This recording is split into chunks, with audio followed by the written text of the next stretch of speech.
ایک تو بات یہ ہے کہ پہلی بات تو میں یہ عرض کرنا چاہوں گا کہ غالب انسٹیٹیوٹ جو ہے وہ جب سے یہاں اس کی تاسیس عمل میں آئی اسی دن سے ہی جو ہے اس میں یہاں پر مسلسل علمی اور ادبی پروگرامز جو ہیں ہوتے رہتے ہیں، اور یہ دلی کی جو علمی اور ادبی سرگرمیاں ہیں اس کا ایک طرح سے کہنا چاہیے یہ محور مرکز جو ہے بن گیا ہے۔ جہاں تک یہ تعلق اس آج کے بیگم عابدہ احمد یادگاری خطبے کا، یہ بہت اہم خطبہ ہے اور یہ ایک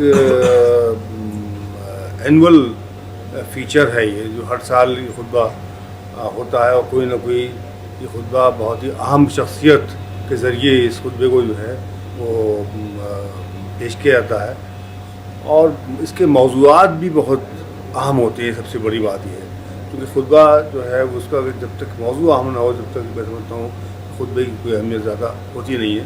تو آج کا جو خطبہ ہے وہ اس کی اہمیت اس لحاظ سے بہت زیادہ ہے کہ اس میں چونکہ ظاہر ہے بیگم عابدہ احمد کے سے متعلق ہے جو کہ بہت ہی ایک ہمارے قوم کی بہت فعال جو خواتین ان میں سے ایک تھیں، تو وہ اسی لحاظ سے آج کے جو خطبے کا جو موضوع ہے وہ بہت مناسب ہے، جس میں جو کہ تعلیم کے فروغ اور قومی تعمیر میں مسلم خواتین کا کردار۔ تو یہ جو میں سمجھتا ہوں کہ موضوع ہے بہت اہم ہے، آج کے دور میں خاص طور سے بہت اہم ہے کہ یہ دیکھا جائے کہ مسلم خواتین نے ہمارے یہاں کیا رول پلے کیا تعلیم کے فروغ میں۔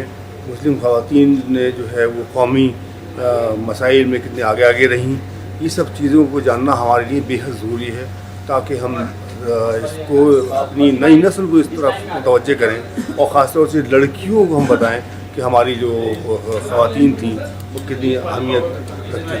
بہت بہت شکریہ۔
آج کے تناظر میں اگر ہم دیکھیں تو مسلم خواتین نے جو کام ماضی میں کیا، جو کام آزادی کے بعد اور اب تک کے دور میں کیا، اس کو ہائی لائٹ کیے جانے کی ضرورت تو ہے۔ یہ ضرورت اس لیے بھی ہے کہ ہم دیکھ رہے ہیں بہت تیزی سے کہیں نہ کہیں مسلم سماج میں، مسلم معاشرے میں ایک پیچھے کی جانب لوٹنے کی ایک مقابلہ چل رہا ہے خیالات کے اعتبار سے. جو بات کہی گئی اور بہت ٹرولی کہا جسٹس بدر صاحب نے بھی کہا کہ ہم اپنے خیال میں ماڈرن رہیں اور اپنے کنوکشنز میں پرانی چیزوں کو ساتھ لے کے چلیں. تو سیدہ حامدین صاحبہ نے جس طرح سے ہائی لائٹ کیا جامعہ کی خواتین نے جو کام کیا، اس سے پہلے ادب کی دنیا میں جو کام خواتین نے کیا اور جنہیں مسلسل نظر انداز کیا جاتا رہا. اس لیکچر سے ایک امید یہ تو بنتی ہے کہ شاید ہم نئے سرے سے چیزوں کو سمجھیں گے، پرانی چیزوں کی بازیافت کریں گے، اور خواتین کا جو ایک حق ہے، بحیثیت انسان ایک حق ہے، بحیثیت سماج کے فرد ایک حق ہے، وہ حق ان کے ریکاگنیشن کا انہیں ملے گا.